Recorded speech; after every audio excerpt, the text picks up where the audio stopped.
In episode 10, we walk through building a basic RESTful service with Spring Boot. Spring Boot by default should render a JSON response as long as Jackson2 is configured on the class path. In this episode, we will show how to configure Spring Boot to return XML from a URL while using a REST controller.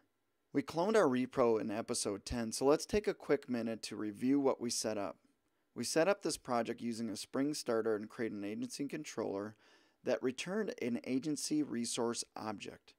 If we start our server and make a request to localhost 8080 agencies, we should see a JSON output of an agency object and mocked up data. Since we are using Java-based configuration, we need to be able to modify the default Spring configuration. To do this, we will extend webMVC configure adapter. WebMVC configure adapter is a class with empty method implementations of webMVC configure that acts as a callback class.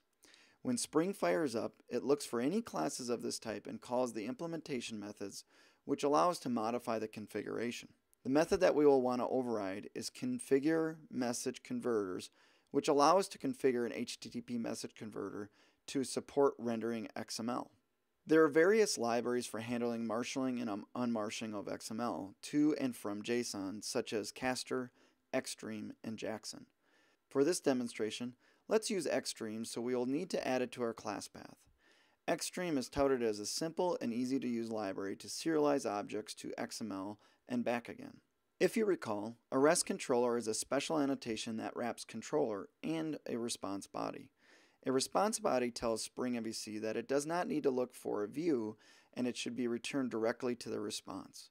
When it sends the object to the response, it looks for an associated HTTP message converter for the type of request that's made. In our prior example, when you make a request to localhost 8080 agencies, it uses mapping Jackson to HTTP message converter, so we need to define message converter to handle XML.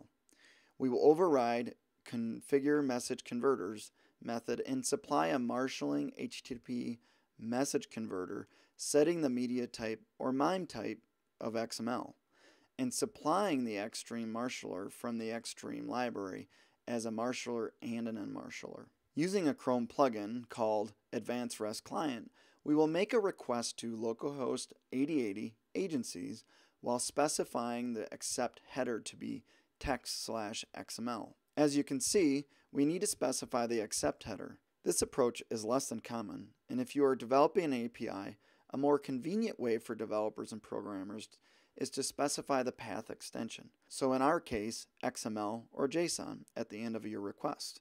To do this, there is a small configuration to give a hint to the content negotiating view resolver class. Again, we will override the webMVC configure adapter method named configure content negotiation, and we will do three things. First, we will want to set the default content type to application JSON, which will route requests without a path extension and return JSON.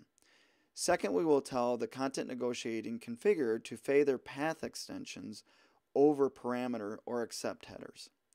Last, we will register XML to the associated MIME type. Now, navigating to localhost 8080 agencies.xml in a browser, we will see XML that will be returned. Hope you enjoyed today's Level Up Lunch. Have a great day.